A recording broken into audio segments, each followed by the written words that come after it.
Hello students, आज हम effective nuclear charge and Slater's rules clear इस टॉपिक पे लेक्चर तैयार करेंगे। देखिए, मैं रिकॉर्ड करने जा रहा हूँ।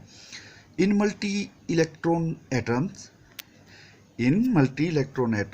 Electron present in the outermost cell are screened from the nucleus by electron present in the inner cells. Clear?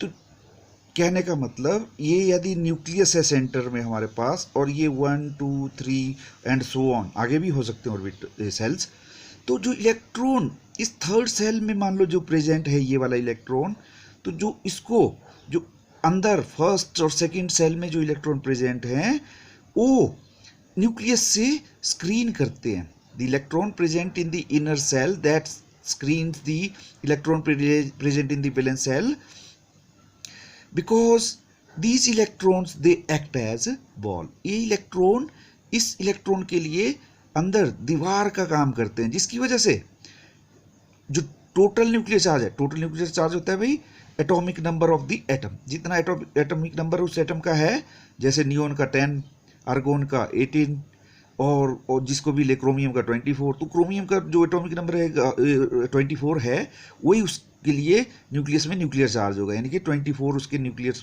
में न्यूक्लियर चार्ज होगा। लेकिन जो ये जो बाहर वाला इलेक्ट्रॉन है इसके ऊपर, क्योंकि अंदर वाले इलेक्ट्रॉन जो यहाँ पे प्रेजेंट है वो दीवार का काम करते हैं, इस वजह से इसके ऊपर मान लो जैसे क्रोमियम ही ये वाला एग्जाम्पल है, तो ये इलेक्ट्रॉन जो यहाँ प्रेजेंट है इसके ऊपर पूरा का पूरा 24 का न्यूक्लियर चार्ज ना पहुँच के कम न्यूक्लियर चार्ज पहुँचता है। So the charge which is experienced by this electron, actual nuclear charge is 24, ठीक है, इसके ऊपर कम पहुँचेगा। देखेंगे हम कैलकुलेट करेंगे जब, मेरे ख्याल में 5 या 10, 5 और 6 के करीब इसकी वैल्यू आती है। तो electron experiencing the nuclear charge in the outer most shell is always less than this Z. जो एक्चुअल उसका एटॉमिक नंबर है या न्यूक्लियर चार्ज है उससे वो कम एक्सपीरियंस करता है। Clear? So this is called effective nuclear charge and it is denoted by letter Z star, क्योंकि जेड से is the actual nuclear charge and Z star is the effective nuclear charge. मतलब जितना ये बाहर वाले cell में जो electron है वो एक्सपीरियंस कर रहा है वो है जेड स्टार। और इसको कैलकुलेट करना हो तो फार्मूला है Z star is equal to Z minus S, that is actual atomic number, that is Z, minus the S for stands for shielding constant और स्क्रीनिंग कांस्टेंट। तो एस इज स्क्रीनिंग कांस्टेंट और shielding constant, जो means दीवार का काम कर रहा है। तो इसकी वैल्यू निकालेंगे हम। So we can calculate the value of S screening constant on the basis of few rules given by the man Slater, ठीक है। तो स्लेटर ने ये हमारे को रूल्स दिए हैं। तो there are 5 points in the Slater rules. The first point is write the electronic configuration of the given element in the following order and grouping. Clear? सबसे पहले क्या कहता है कि आप इलेक्ट्रॉनिक कन्फिग्रेशन आप उस एटम का रफ वर्क में लिखेंगे भाई। क्लियर? हमें जो एक्चुअल जो फर्स्ट पॉइंट है वो चाहिए वो in the form of grouping, इस वे में, दैट इज 1s, यदि इसमें 2 इलेक्ट्रॉन 1s2 तो उसका ग्रुप बना के स्क्वायर इस ब्रैकेट के अंदर क्लोज कर लेंगे। आगे का याद रखें, इसके बाद वाले 1s के बाद जो p के s और p के ऑर्बिटल्स होंगे उनको आप एक ग्रुप में डालेंगे, जैसे 2s and 2p they are in one group, 3s and 3p they are in one group, 3d d और f के D और F उसी क्वांटम नंबर के, जैसे 3 लगा है 3s 3p, तो s और p वाले इकट्ठे, लेकिन इसी के ही जो D और F के रहेंगे नंबर के वो अलग ग्रुप में, जैसे 3d इज अलग, is a different group. Then 4s 4p, इसी में 4d is a different group, 4f is a different group, and 5s 5p one group. इसके बाद 5p ये 5d एक group, 5f other group and so on, 6s 6p फिर से एक group इस वे में। तो आप इस वे में ग्रुपिंग करके लिखते चले जाएंगे। क्लियर? एग्जाम्पल जब हम लेंगे उसमें आपको ज़्यादा ये क्लियर हो जाएगा। Let's now take the second point, electrons in any group higher in the sequence क्या भाई, electron groups higher in the sequence then the electron under consideration do not screen the electrons in inner orbitals and thus the contribution towards the screening constant is 0. Clear? यहाँ देखें, ये कह रहा है कि यदि हम इस इलेक्ट्रॉन के लिए स्क्रीनिंग कांस्टेंट निकाल रहे हैं और इसके बाहर भी, ये हुआ इलेक्ट्रॉन अंडर कंसिडरेशन, और इसके बाहर भी यदि इलेक्ट्रॉन और ऑर्बिटल्स में प्रेजेंट हैं तो उनका कोई रोल नहीं है स्क्रीनिंग कांस्टेंट में, इस इलेक्ट्रॉन को स्क्रीन करने में। वो थोड़ी नहीं दीवार का काम कर रहे, क्योंकि न्यूक्लियस तो अंदर है, यहाँ न्यूक्लियस है, ये इलेक्ट्रॉन है, तो इससे बाहर यदि इलेक्ट्रॉन और प्रेजेंट हैं तो उनका electron contribution screening constant S में 0 रहेगा। ठीक है, जो इलेक्ट्रॉन अंडर कंसिडरेशन है उसके लिए। तो क्योंकि आपको मालूम है इस इलेक्ट्रॉन को इस सेल में और इस सेल में जो इलेक्ट्रॉन प्रेजेंट है वो स्क्रीन कर रहे हैं, जो बाहर इससे और इलेक्ट्रॉन होंगे उनका कोई रोल नहीं है स्क्रीनिंग कांस्टेंट में। क्लियर? So they contribute 0। ये सेकंड पॉइंट था। Third point, electrons present in same group other than the electron under consideration contribute S equal to 0.35। क्या कहता है भाई? ये कहता है कि यदि इस सेल में भी और इलेक्ट्रॉन प्रेजेंट है, हम इस इलेक्ट्रॉन के लिए निकाल लो, किसी इसके लिए इसके एक लेंगे उसमें से, ठीक है, जो इस सेल में मान लो 5 इलेक्ट्रॉन प्रेजेंट हैं, तो हम एक के लिए कैलकुलेट करें, किसी एक के लिए, इसके लिए, इसके लिए या इसके लिए, तो इसके अलावा जो 4 बचेंगे, 4 हो सकता है ज़्यादा भी हो, लेकिन मान लो हम 5 मान रहे हैं, तो 5 में से जो 4 बचे, उन 4 का कंट्रीब्यूशन किसके लिए? स्क्रीनिंग कांस्टेंट S में कितना रहेगा?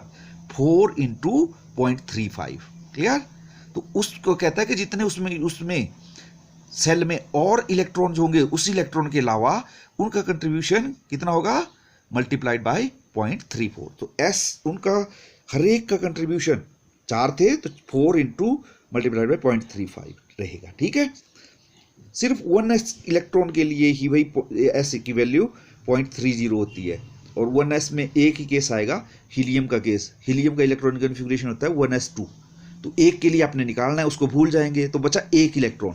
तो हीलियम के केस में जो 1s में दूसरा इलेक्ट्रॉन बचा, तो उसके लिए जो स्क्रीनिंग कांस्टेंट की S की वैल्यू होगी दैट विल बी 0.30, यानी कि screening constant S for helium is 0.30 because एक इलेक्ट्रॉन था 1 multiplied by 0.30, so that is 0.30। ठीक है, तो screening constant for helium atom is 0.30। तो एक ही केस में होता है, बाकी आगे वाले आपको मालूम है 2s 3s 4s जो भी आएंगे S में, उन सब के लिए या कंट्रीब्यूशन सेम सेल ऑर्बिटल में, उन सब के लिए S का कंट्रीब्यूशन 0.35 रहेगा। जब हम एग्जांपल लेंगे और क्लियर होता चला जाएगा।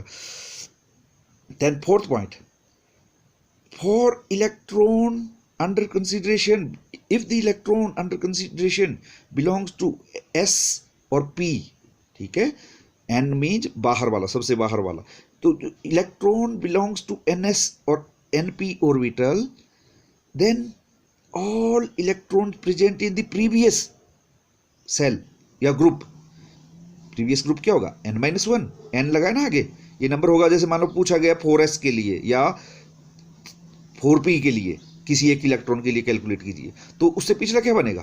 4 - 1 3। तो थर्ड ग्रुप के जितने भी इलेक्ट्रॉन होंगे उनका कंट्रीब्यूशन S में कितना रहेगा? They contribute S equal to 0.85। Clear? उनका कंट्रीब्यूशन 0.85। लेकिन उसके बाद अंदर भी होंगे, कौन से? रिमेनिंग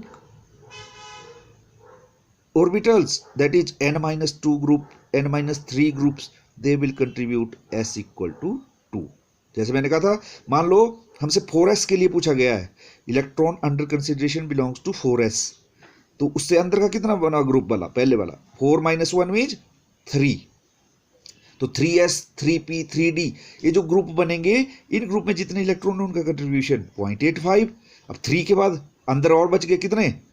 N-2 मीन्स 4 - 2 यानी कि 2s 2p वाले, और N-3 यानी कि 4 - 1 ये 3 equal to 1, that is 1s वाले। तो 1s और 2s2p वाले ग्रुप्स का कंट्रीब्यूशन s इक्वल टू 1 होगा। Clear? Then next fifth point, if the electron under consideration belongs to nd that is d और f ऑर्बिटल, यदि पूछा गया इलेक्ट्रॉन जिसके लिए आप इफेक्टिव न्यूक्लियर चार्ज निकाल रहे हैं, कैलकुलेट कर रहे हैं, बिलोंग्स टू d और f orbital, then all electrons present in the lower groups contribute s equal to 1। ठीक है, लोअर ग्रुप्स के इस केस में सीधा ही जो सेम ग्रुप में उसमें बच जाएंगे उनका कंट्रीब्यूशन 0.35 ही रहेगा, है ना। nd में मान लो nd वाले जैसे 4d के लिए पूछा गया है, 3d के लिए पूछा गया है, उसके 3d में जो एक्स्ट्रा पूछे गए इलेक्ट्रॉन के अलावा बचे हुए इलेक्ट्रॉन हैं उनका कंट्रीब्यूशन कितना होगा 0.35। लेकिन पीछे के n-1, n-2, n-3 all groups here contribute s equal to 1। तो ये 5 पॉइंट्स थे भाई। Let's now try these points to calculate the effective nuclear charge for few these elements या एटम्स, जो भी आप कहें। हमारे पास क्वेश्चन दिए होंगे तो वन बाय वन हम एग्जांपल लेते हैं। फर्स्ट एग्जांपल इज से calculate effective nuclear charge for one of the 2p electron of oxygen atom. Oxygen atom के किसी 2p के किसी एक इलेक्ट्रॉन के लिए आप इफेक्टिव न्यूक्लियर चार्ज कैलकुलेट कीजिए। फर्स्ट इलेक्ट्रॉनिक कन्फिग्रेशन आप रफ वर्क में लिखेंगे क्योंकि यहाँ हमें ग्रुपिंग ही लिखनी है सिर्फ, तो रफ वर्क में आएगा आपका कितना होगा 1s2 2s2 2p4, लेकिन हमें चाहिए ग्रुपिंग। तो अब उस वहाँ से आपको मिल गया कि कितना इलेक्ट्रॉनिक कन्फिग्रेशन, तो ग्रुप बना लेंगे उनके। तो 1s वाले का 1s2 का एक ग्रुप बताया था आपको मैंने, s और p वाले इकट्ठा लेना है ग्रुप, तो 2s2 2p4। So there are 2 groups here, 1s2 and 2s2p and 2p4 का एक ग्रुप। तो इन दो ग्रुप में से now we have to calculate this one of electronic effective nuclear charge to one of the p orbital electron. 2p4 में 4 हैं, यानी कि 2p में 4 इलेक्ट्रॉन प्रेजेंट है, किसी एक के लिए पूछा गया है। Clear? One of the 2p electron के लिए निकालना है, तो p में है 4 इलेक्ट्रॉन, तो किसी एक के लिए निकालना, जिसके लिए निकालना होता है उसको भूल जाना होता है, उसके अलावा जितने बचते हैं उनका आएगा कंट्रीब्यूशन। तो उसके अलावा इस ग्रुप में, क्योंकि 2p और 2s दोनों इस ग्रुप का हिस्सा हैं, एक ही ग्रुप का। क्लियर? तो इसमें बचे कितने, इस ग्रुप में टोटल थे 6, एक के लिए पूछा गया है तो बचे 5, तो रिमेनिंग 5 इलेक्ट्रॉन्स विल कंट्रीब्यूट 0.35। बताया था ना आपको कि if the electrons present in the same group, जिस इलेक्ट्रॉन के लिए हम निकाल रहे हैं उस ग्रुप के लिए निकाल रहे हैं, उसमें उसके अलावा जो इलेक्ट्रॉन बचते हैं उनका कंट्रीब्यूशन s के लिए कितना रहता है 0.35। तो 5 बचे थे, तो 0.35 इंटू 5। क्लियर? 5 into 0.35 plus. अब आते हैं next below, third point is this, fourth point, second point क्योंकि इसके अप्लाई ही नहीं हुआ क्योंकि इसके बाहर वाले इलेक्ट्रॉन इसमें है ही नहीं जिनका कंट्रीब्यूशन 0 है। तो ये था third point. Fourth point is the electron under consideration belongs to 2p। p के लिए क्या कहा था हमने, if the electron under consideration belongs to s और p, then the group next to this a वाला, यानी कि n-1 group, that will contribute s equal to 0.85। याद रखें, यदि ये d के लिए पूछा होता तो n-1 में भी सीधा 1 का ही रहता कंट्रीब्यूशन s का, लेकिन क्योंकि पूछा गया इलेक्ट्रॉन s और p को, यानी यहाँ p में को बिलोंग करता है, तो इसलिए the group behind that is after that is 1s वाला ग्रुप में जितने इलेक्ट्रॉन है दे विल कंट्रीब्यूट 0.85। कितना बन गया total s is 5 into 0.35 plus 2 into 0.85, that is 1.75 plus 1.70 equal to 3.45। तो टोटल s इज 3.45। z पता है आपको, बताया मैंने, atomic number of that oxygen का एटॉमिक नंबर होता है 8, तो z इज 8। कुछ एक तो आपको एटॉमिक नंबर याद रखने पड़ेंगे, दिए भी नहीं होंगे, जैसे इस केस में दिया नहीं था, तो आपको अपने आप मालूम है कि atomic number of oxygen is 8। तो क्या बन गया फार्मूला उसका, z star that is effective nuclear charge for one of the electron of 2p is equal to 8 minus 3.45 that is 4.55। तो इतना एक्सपीरियंस करेगा भाई 2p का एक इलेक्ट्रॉन। देखें टोटल उसके ऊपर न्यूक्लियर चार्ज न्यूक्लियस में 8 था, लेकिन 2p के किसी एक इलेक्ट्रॉन पे सिर्फ 4.55 ही न्यूक्लियर चार्ज पहुंच रहा है। तो this is effective nuclear charge for one of the 2p electron of oxygen. Clear? Now take the second example. Second example is calculate effective nuclear charge for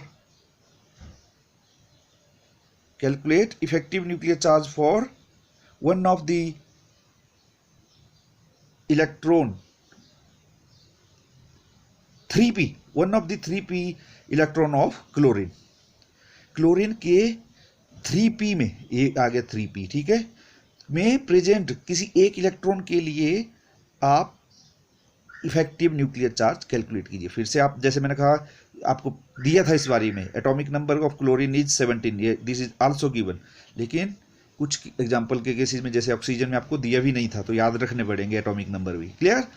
तो यहाँ पे एटॉमिक नंबर इज 17, तो आपने rough work में लिखा electronic configuration 1s2 2s2 2p6 3s2 3p5, और उसकी फिर ग्रुपिंग की।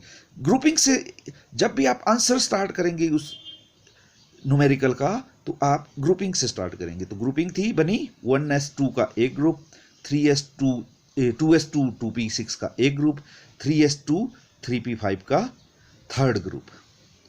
तो ए बन गया, ठीक है। तो सेकंड पॉइंट, जैसे मैंने कहा था फर्स्ट पॉइंट ग्रुपिंग हो गई, सेकंड पॉइंट बाहर कोई इलेक्ट्रॉन नहीं है, पूछे गए इलेक्ट्रॉन के अलावा कोई इलेक्ट्रॉन नहीं है। इस केस में भी अगले में एग्जांपल में आएगा यहाँ पे पूछे हुए इलेक्ट्रॉन के लिए, लेकिन यहाँ नहीं है, बाहर कोई नहीं है, तो उनका कंट्रीब्यूशन 0, तो उनको हम लिखते भी नहीं है। Third point, the electron under consideration belongs to p, फिर से किसके लिए बिलोंग कर रहा है, s और p में से जब भी बिलोंग करेगा, तो पहला point contribution due to electrons present in the same group. अब इसमें एक के अलावा जितने बचे, कितने टोटल, 2 + 5 7 इलेक्ट्रॉन इन दिस ग्रुप। तो एक के लिए क्योंकि पूछा गया है, we have to calculate effective nuclear charge for one of the electron of p। तो 4 बचे गए, 4 a और 2 इस ग्रुप s के, तो कितने बचे, 6 इलेक्ट्रॉन। तो दीज 6 इलेक्ट्रॉन विल कंट्रीब्यूट 0.35। आपको बताया था हमेशा, चाहे d क्यों ना हो, ए f क्यों ना हो, पूछे गए ग्रुप में एक इलेक्ट्रॉन के अलावा जो रिमेनिंग इलेक्ट्रॉन है उनका कंट्रीब्यूशन हमेशा 0.35 रहेगा, ठीक है। तो बचे हुए इलेक्ट्रॉन थे 7 टोटल थे, एक के लिए पूछा गया था, तो बचे 6, तो 6 × 0.35। क्लियर? देन फिर से क्योंकि electron under consideration belongs to p, तो n-1 ग्रुप, n-1 बना 3-1 यानी कि 2 वाले, a वाले, दिस ग्रुप विल कंट्रीब्यूट 0.85। तो कितने इसमें, 6 and 2 8, they will contribute s = 0.85, so 8 × 0.85। Clear? फिर पीछे के जितने भी ग्रुप बचे होंगे उनका कंट्रीब्यूशन हमेशा s = 1 ही होता है। तो इस केस में क्योंकि 1s में अब 2 ही इलेक्ट्रॉन बचे हैं, तो 2 × 1। क्लियर?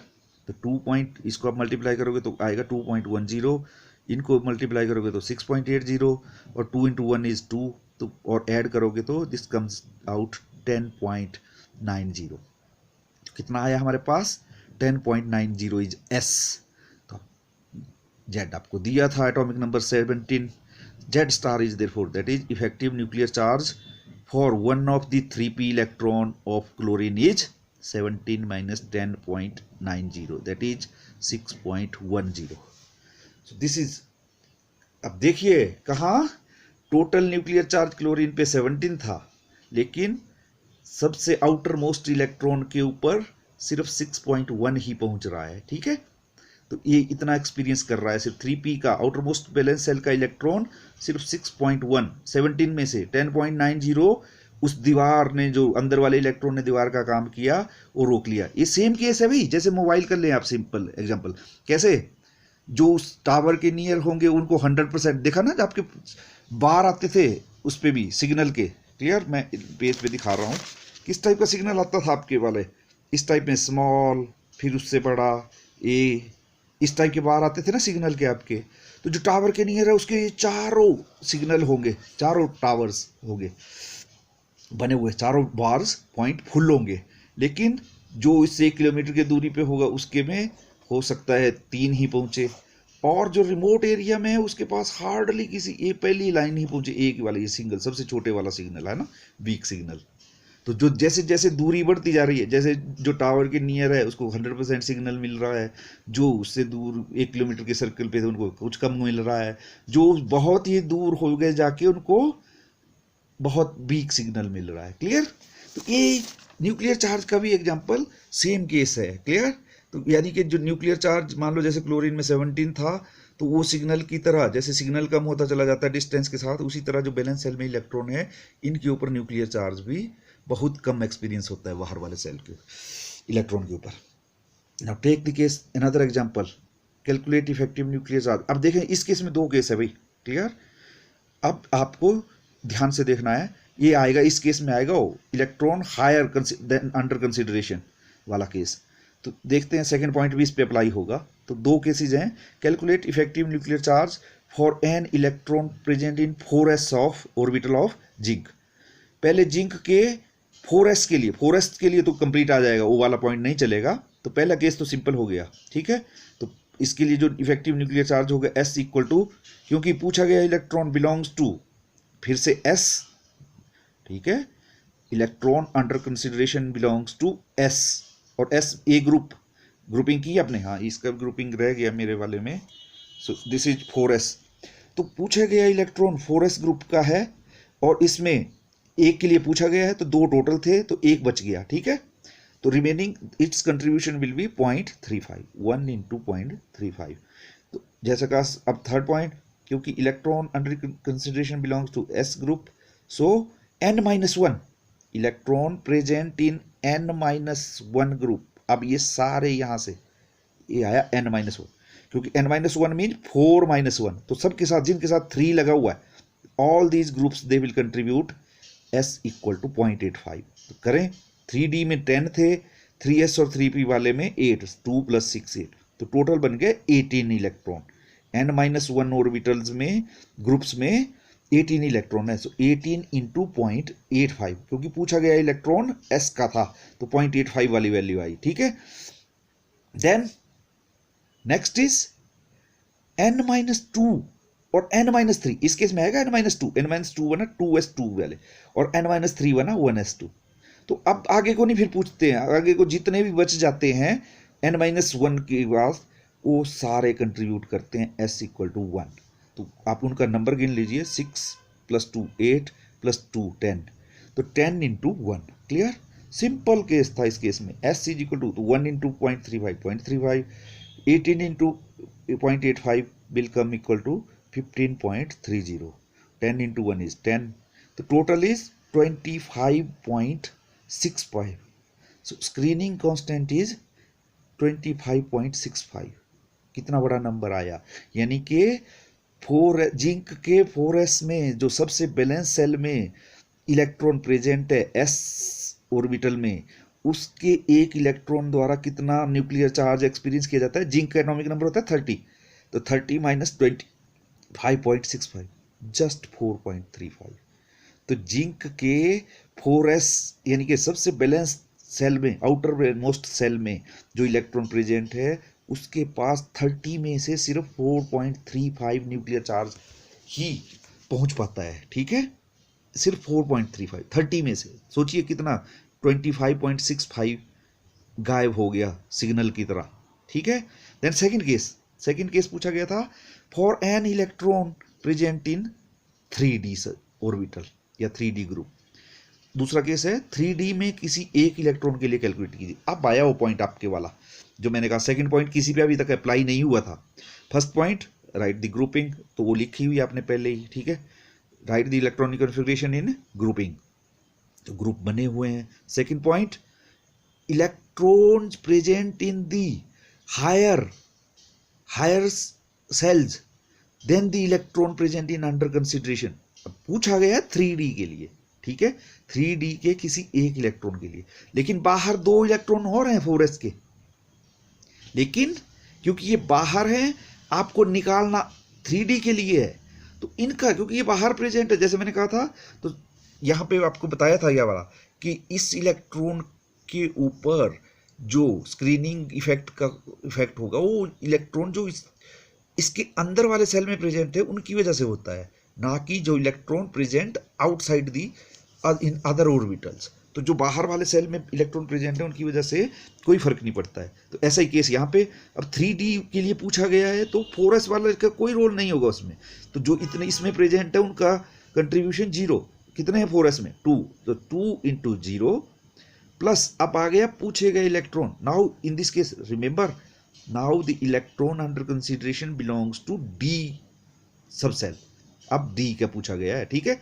तो उसके जो बचे हुए उस ग्रुप में, सिर्फ उस ग्रुप में जो बचे हुए इलेक्ट्रॉन हैं उनका कंट्रीब्यूशन 3D 10 था, तो बचे हुए इलेक्ट्रॉन हो गए 9। एक अंडर कंसिडरेशन है जिसके लिए हम निकाल रहे हैं। तो 9 इंटू 3.35, क्या कहा था हमने? Electron present in the same group contributes 0.35। तो 9 इंटू 0.35।